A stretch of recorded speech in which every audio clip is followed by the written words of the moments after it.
الله وجوها لم تزل مثل السحاب. بسم الله الرحمن الرحيم. الحمد لله رب العالمين والعاقبة للمتقين والصلاة والسلام على رسوله محمد وعلى آله وأصحابه أجمعين. أما بعد.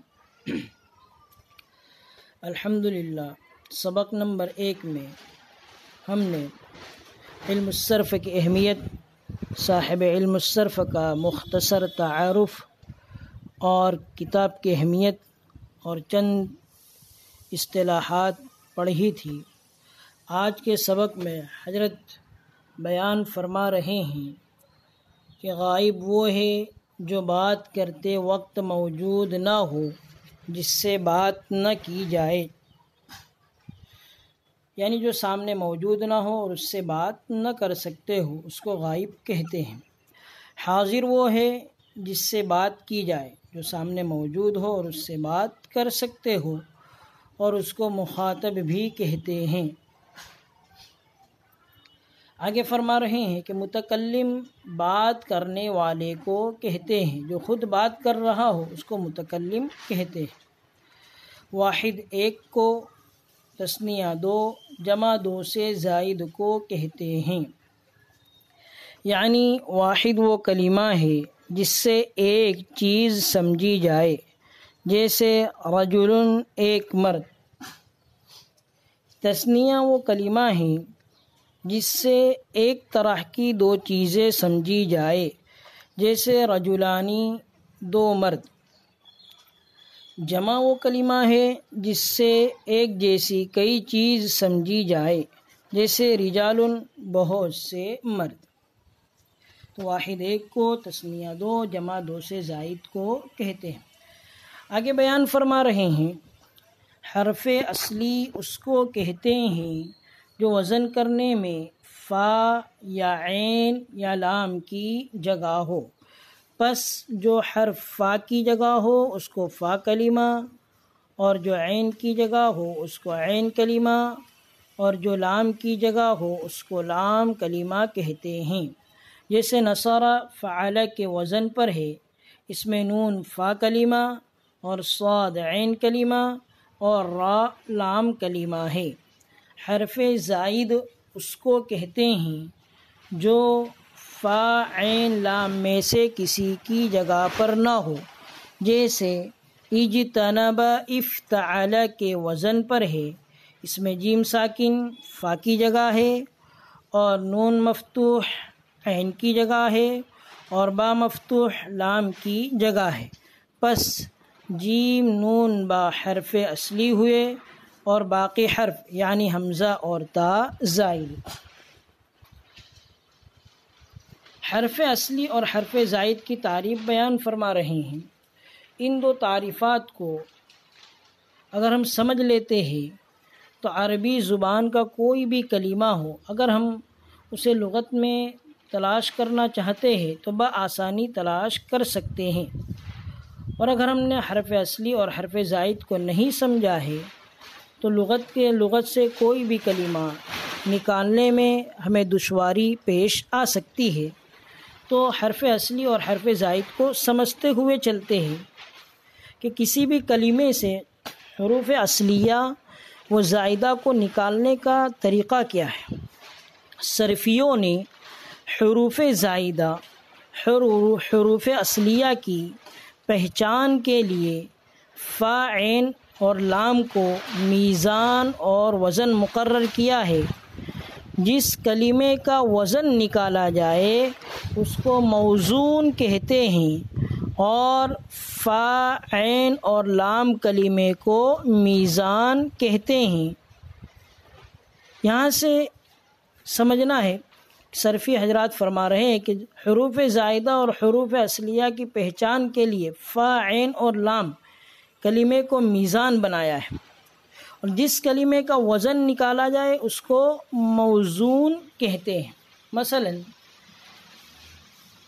حضرت نے حرف اصلی کی مثال بیان کرتے ہوئے نصارہ کو بیان کیا ہے کہ نصارہ فعل کے وزن پر ہے، اس میں نون فا کلمہ اور صاد عین کلمہ اور را لام کلمہ ہے، اور حرف زائد کی مثال میں اجتنابہ کو بیان کیا ہے۔ تو حرف اصلی کی جو مثال ہے نصرہ، اس کو ہم موزون کہیں گے، اور فعل جو ہے فعل یہ میزان ہے۔ اور اسی طرح حرف زائد میں جو مثال دی ہے اجتنبہ، تو اجتنبہ یہ موزون ہے اور افتعل یہ وزن ہے۔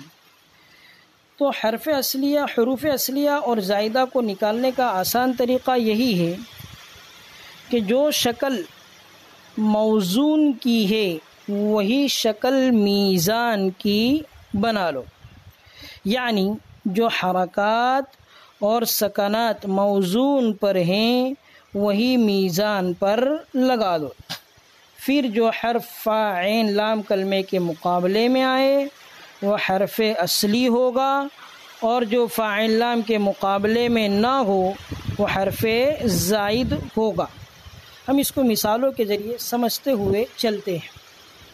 حرف اصلی کی مثال حضرت نے بیان کی ہے کہ نصر، تو یہ موزون ہے،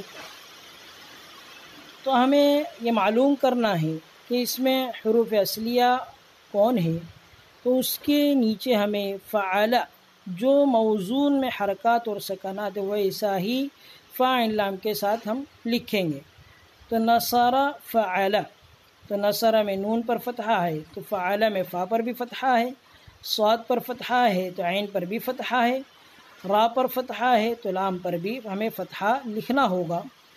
پھر یہاں پر تو تینوں حروف اصلیہ ہی ہے کہ فا عین لام کے مقابلے میں آ رہے، تو نون فا کلمہ بن جائے گا، اور صاد عین کلمہ ہوگا، اور را لام کلمہ ہوگا۔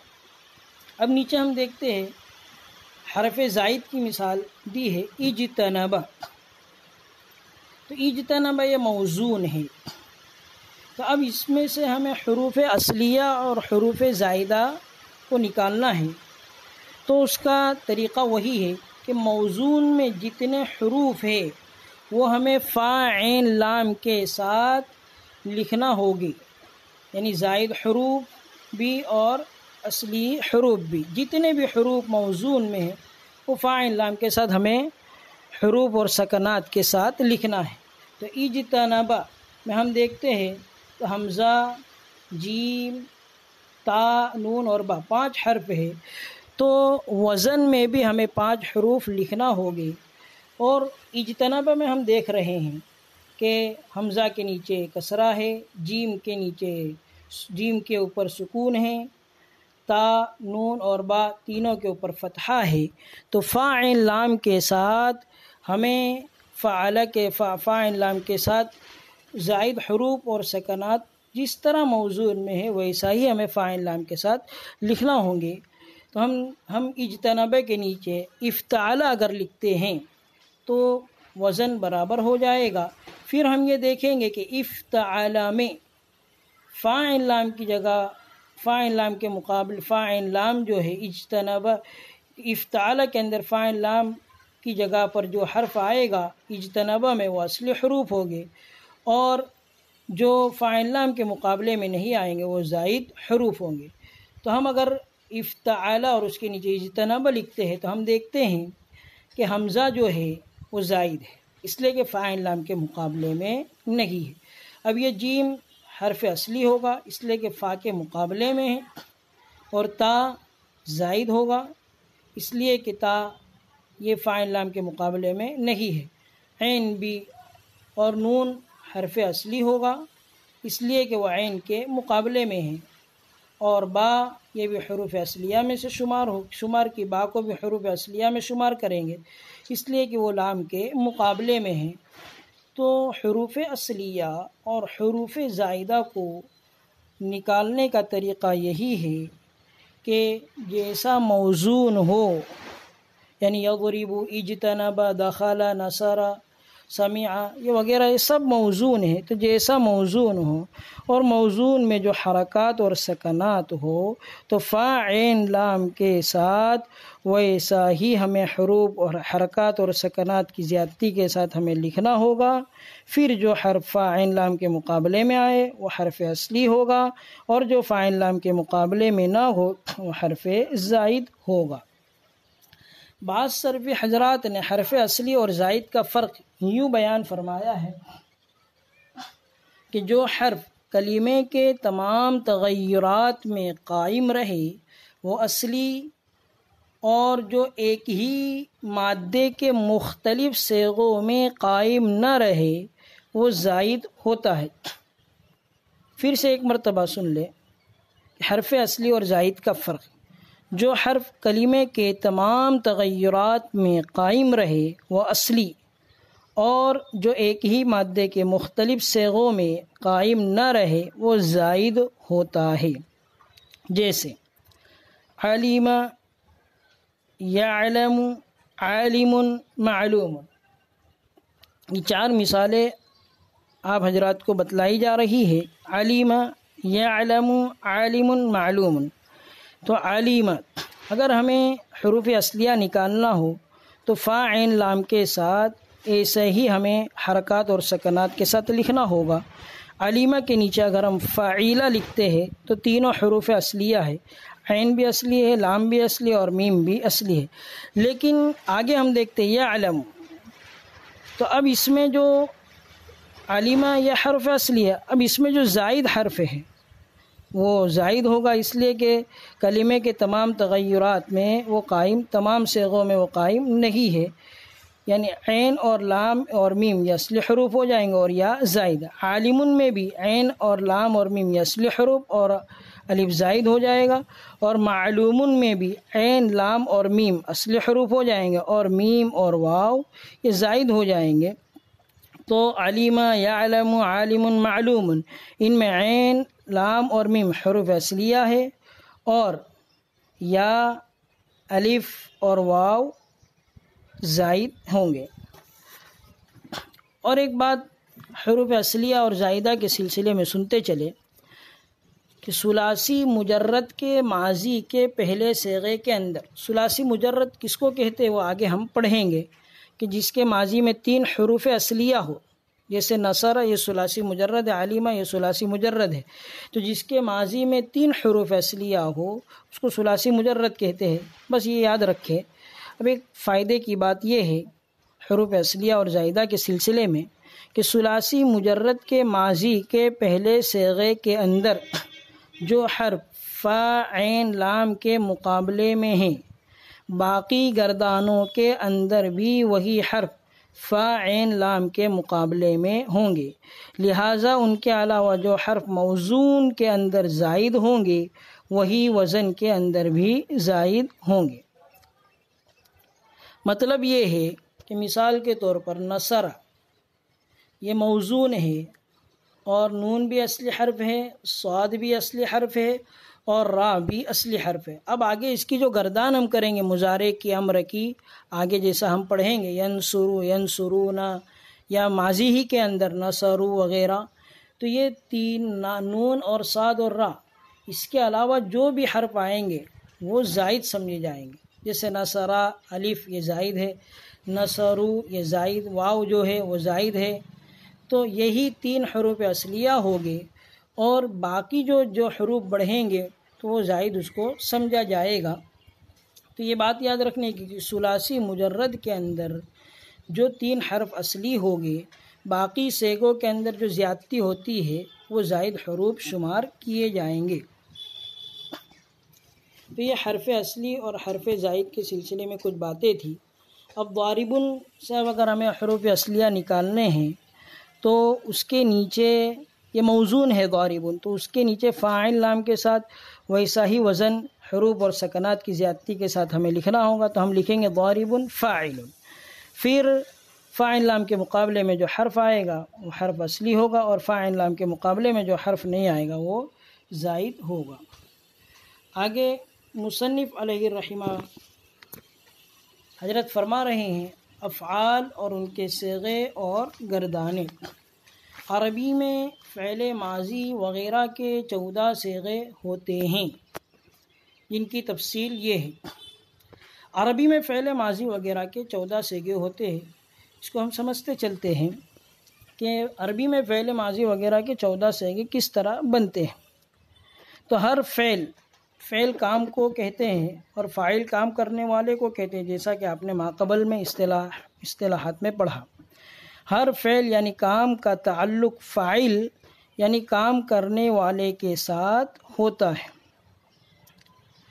اور فاعل کی مختلف حالتیں ہوتی ہیں۔ ہر فعل کا تعلق فاعل کے ساتھ ہوتا ہے، مطلب یہ ہے کہ کام کرنے والا اگر ہوگا تو ہی کام کا وجود ہوگا، اگر فاعل نہیں ہے تو فعل کا وجود ممکن ہی نہیں۔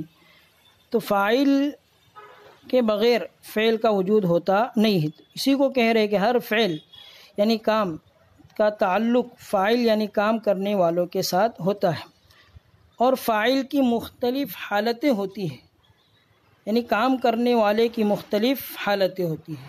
کبھی کام کرنے والا ایک ہوتا ہے تو اس کو واحد کہیں گے، کبھی دو ہوتا ہے تو کبھی اس کو تثنیہ کہیں گے، اور کبھی دو سے زائد ہوتے ہیں کام کرنے والے تو اس کو جمع کہتے ہیں۔ اور فاعل جو ہوتا ہے کبھی مذکر ہوتا ہے اور کبھی مؤنث ہوتا ہے، یعنی مرد ہوتا ہے یا عورت کام کرنے والی۔ پھر آگے فرما رہے ہیں کہ جو کام کرنے والا ہے یعنی فاعل، وہ کبھی غائب ہوتا ہے، کبھی حاضر ہوتا ہے اور کبھی متکلم۔ تو اس طرح فاعل کے بدلنے کے ساتھ ساتھ فعل کا صیغہ بھی بدلتا رہتا ہے۔ تو اس طرح مطلب ہے کہ 14 صیغے ہو جاتے ہیں۔ تو فاعل